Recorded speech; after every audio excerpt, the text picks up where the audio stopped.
Yemen, already suffering from war, poverty and instability, is now, according to aid agencies, facing a humanitarian crisis. Is the international community doing enough? This is Inside Story.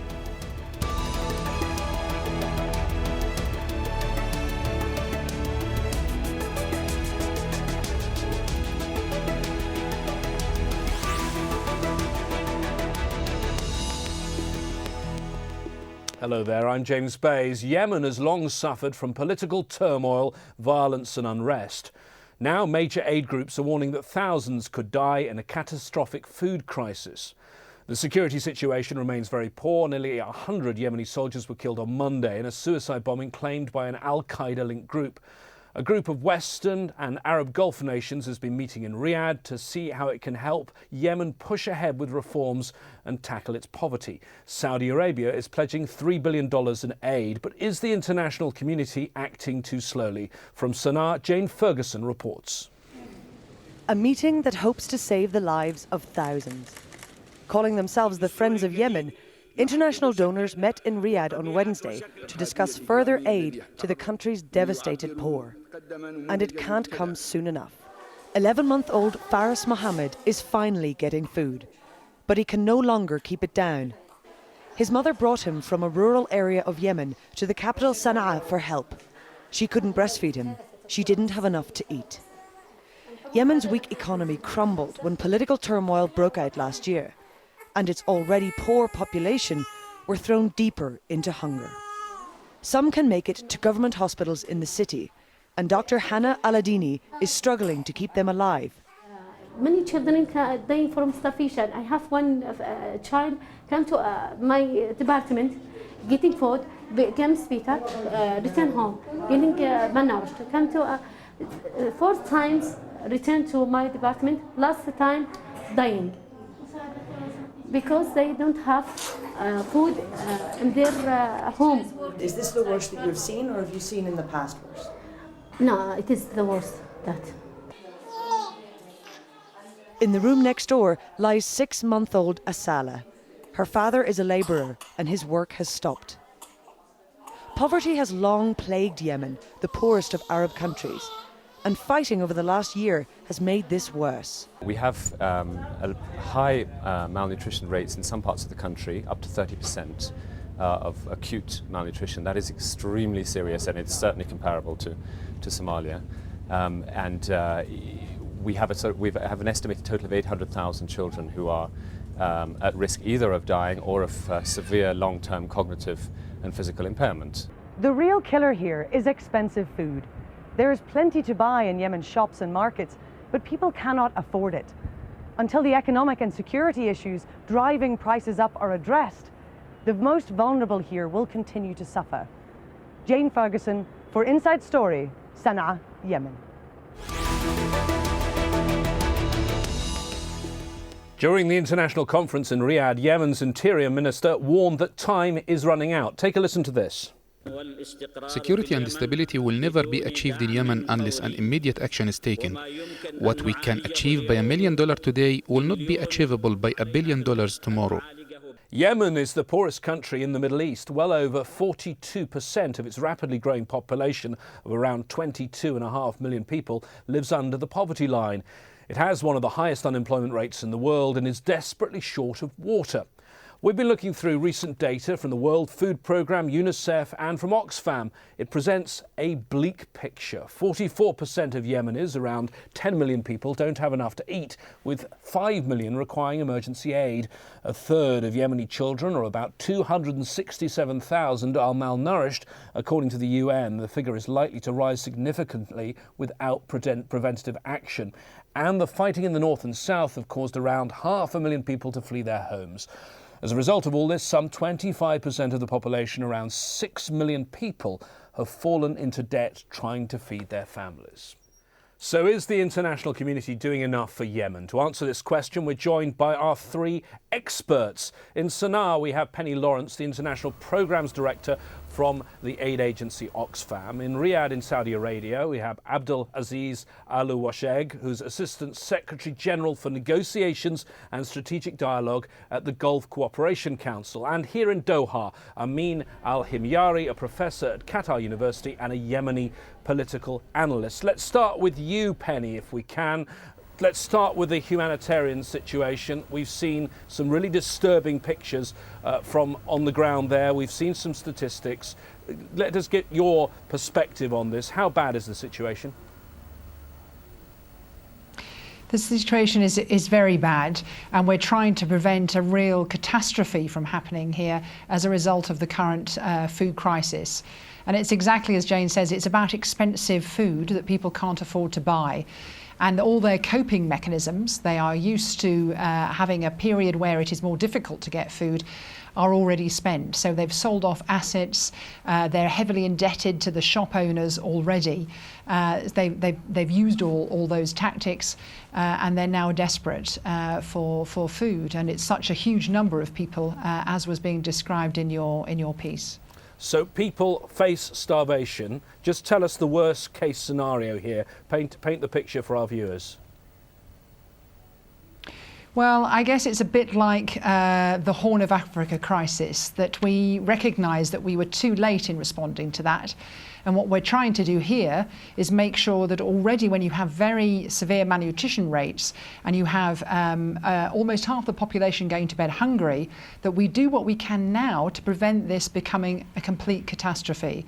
So I guess the doomsday scenario is that we will have to pile in with huge amounts more aid if we allow people to get so bad that we are into the complete sort of saving lives modality that we would need to be if we allow the situation to get worse.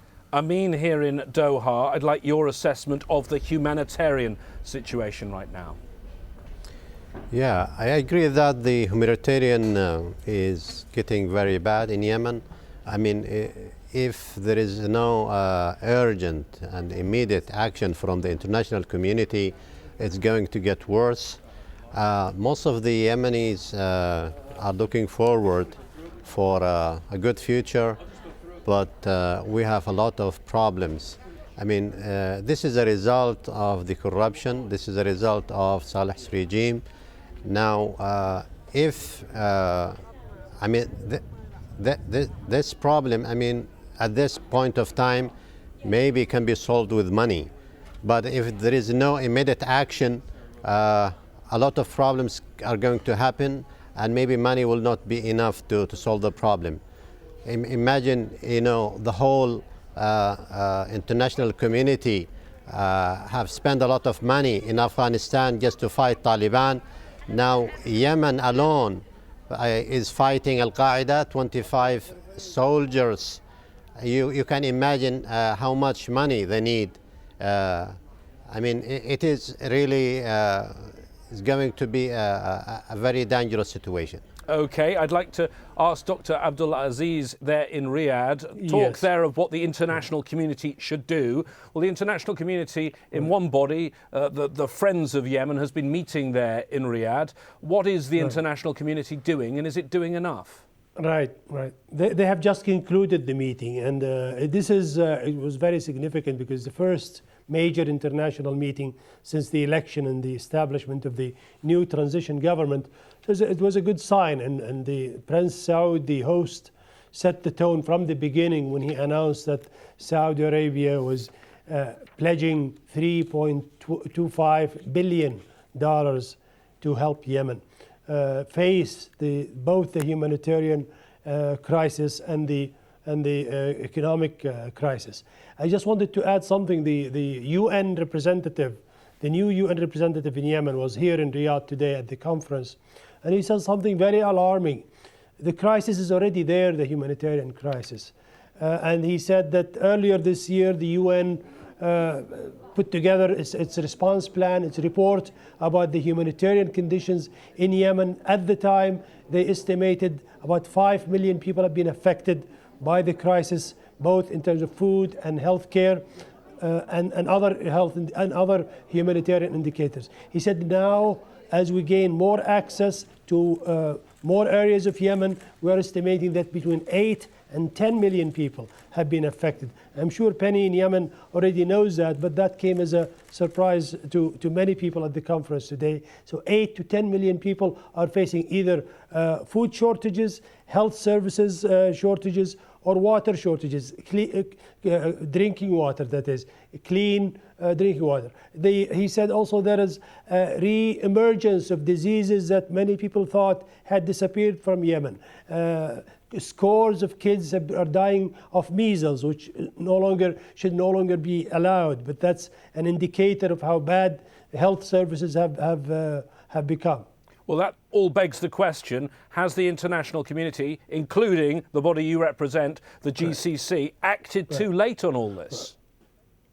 Right. Well, I think the GCC, unlike most other donors, continued to provide Yemen with assistance, even in the darkest days of the crisis. During the last year, 2011, GCC countries dispersed over $1 billion worth of both emergency assistance as well as long-term development financing. And then they met earlier this month in Riyadh, and they agreed to a new set of projects, both for the long term and the intermediate term. Most of the projects they have agreed to earlier this month are going to start this year, 2012, and they should meet some of Yemen's needs. But as it was pointed out today repeatedly at the Friends of Yemen, this is really an international responsibility. The crisis is much too great for a group of countries, no matter how rich they are. So several countries, several organizations actually today announced what they're going to do in terms of financial contributions as well as technical assistance. Also, they agreed that at the end of June, the last week of June, there are going to be another meetings dedicated to financing Yemen's needs. It's called a donors conference, a consultative group meeting. It's going to be held in Riyadh the last week of June. Okay. But today already, if I can now, several countries and organizations if I can get announced Penny's substantial amounts. If I can Saudi get Penny's Arabia, view the on World this Bank, now. Britain, Germany. Abdel Aziz, can I just bring in Penny now? Yeah. Penny, can you tell me from what you've heard there, has the world done enough and has it acted quickly enough? Well, we certainly haven't done enough yet, and it's fantastic to hear of these very generous commitments. We now need to make sure that those generous commitments turn into something real for poor Yemenis, that actually that money becomes a grant that can be used and can actually reach poor people very quickly. So no, I would say that the international community hasn't done enough yet, but the kind of things we're hearing from the Friends of Yemen today has gone down extremely well here in Sanaa. And the kinds of things we can do is with money, we can do things very quickly. The Yemeni government has a really good social welfare fund. It has set up a social protection measure already. If we can feed more cash through the social welfare fund, working with the government, that is already targeted at poor Yemenis. We can reach poor Yemenis really quickly. We can explain to them what they should expect and what rights they have to that funding, and they can hold the government and us to account in making sure that that's what they receive. But that equity, the aid needs to get to all people in Yemen, whether you're living in the north or the south, or indeed the east or the west, and it needs to happen very quickly. Ameen here in Doha, you are a Yemeni, you are a Yemeni political analyst. How do you think this will be viewed in Yemen, particularly the money that's being given by your neighbouring country, Saudi Arabia? Yeah.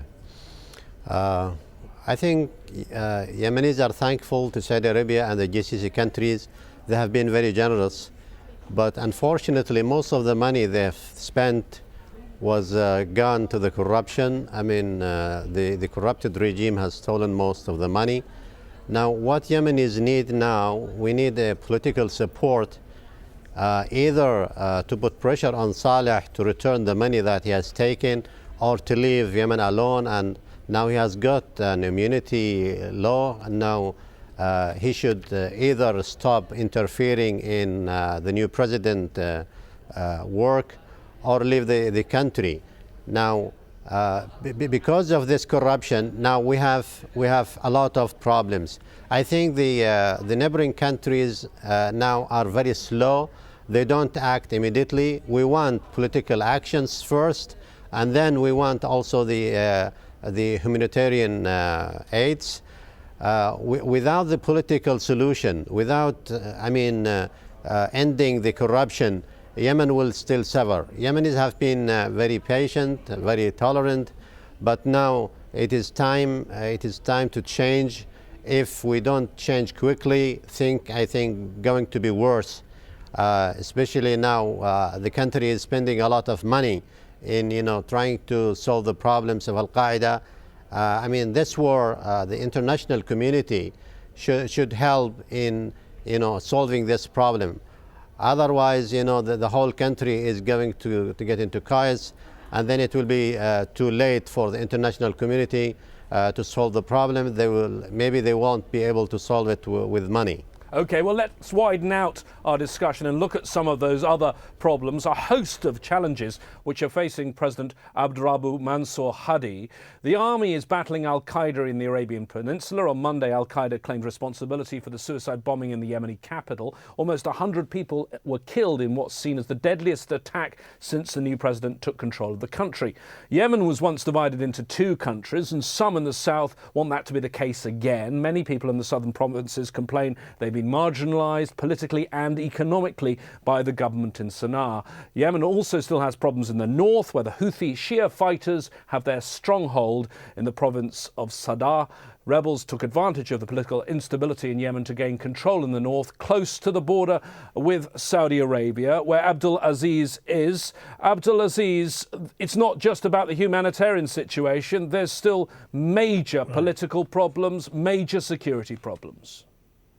That's true, but keep in mind, I think they're all intertwined. The security situation makes it difficult for humanitarian services to be delivered, and also the lack of humanitarian sustenance in the country makes a lot of people susceptible to terrorist recruiting. But the government, I think, has taken very brave steps, I think much more than a lot of people have given them credit for. Just look after what happened on Monday, after this crime was committed on Monday. I think the government took several brave steps, including the insistence on holding the parade as scheduled despite this tragedy, and also removing some of the key people who were thought to be should have known better, should have done more to prevent this from happening. You say all that, but one of the key people, the former president, is still there in the country, and there are persistent claims that he is meddling. Should the GCC, as the regional power, the big brother nation in many ways, big brother neighbour of Yemen, be putting pressure on him to leave? I'm not aware of that, but the main thing is that the previous president and his family and all of these people should not meddle, as you put it, in this current government's business. And I think if there is evidence, I think it will be dealt with decisively. I think one of the main issues you probably are thinking of is the party machinations, as you keep in mind that the current president and the former president are all from the same party, and it is possible that remnants of the last president entourage still have influence in the party, and hopefully they will stop putting hurdles before this government to carry out its 2-year mission to prepare for the next elections and to introduce the political reforms and the economic reforms that will restore Yemen's stability. Penny, I'd like to bring you in here because we hear about internal divisions, we hear about corruption. How does all this affect the way the government delivers services and how you as aid agencies on the ground can deliver aid to the people? Well, I think there is a real opportunity in Yemen.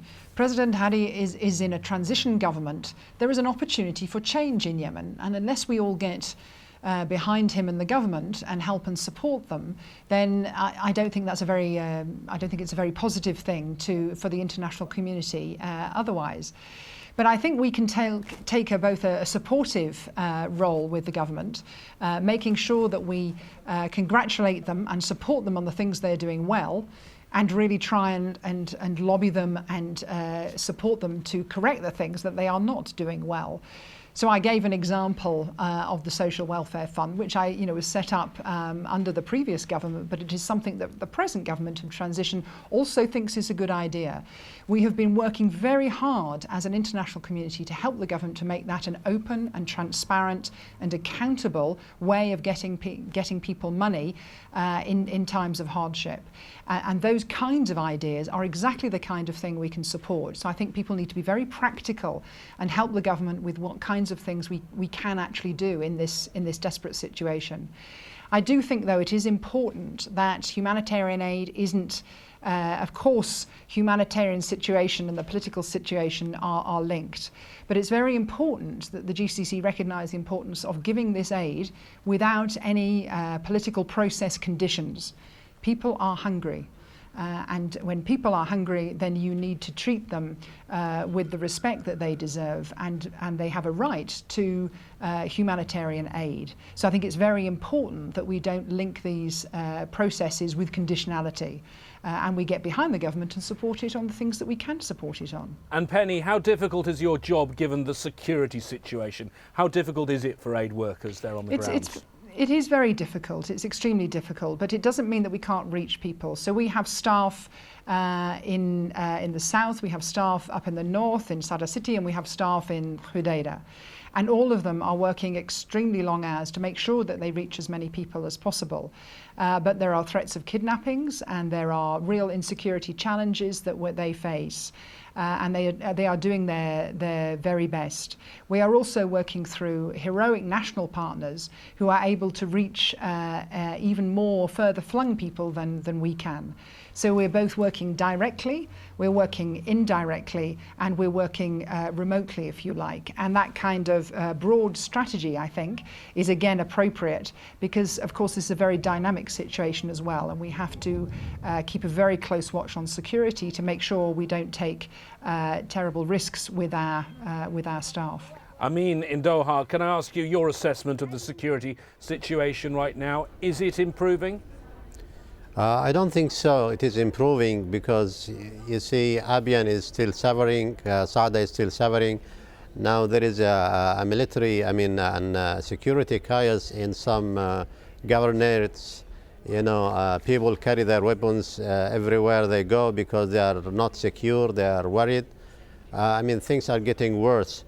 How can they,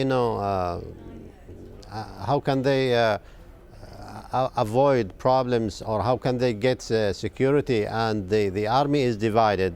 The security forces are still occupied by Saleh's regime. They are worried about what's going to happen next. Now you see the assessment from the ground that it is not safe. It's not safe yet to give the humanitarian aid in some governorates.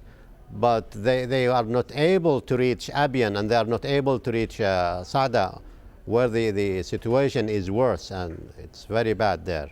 Okay, Abdel Aziz, quickly, is there anything else the GCC could do? You're giving money. Could you actually put people on the ground to help deliver this aid? Yes, right. I just would like to clarify. I think what my friend in Doha is referring to is correct about these remote areas of Abyan and Saada, but it's not fair to say that the security situation has gotten worse. I think anybody who goes to Yemen will notice the improvement, tremendous improvement. It's not perfect, especially outside major cities, but within the major urban areas you can deliver aid, and aid workers are working fine. I hope that Penny could enlighten us on this. It's true there are places in Yemen where you have difficulties, but it's just, I think the situation is improving, perhaps slowly. There are still hot areas, there are still difficult areas, but in all, I think we're seeing improvement to the better.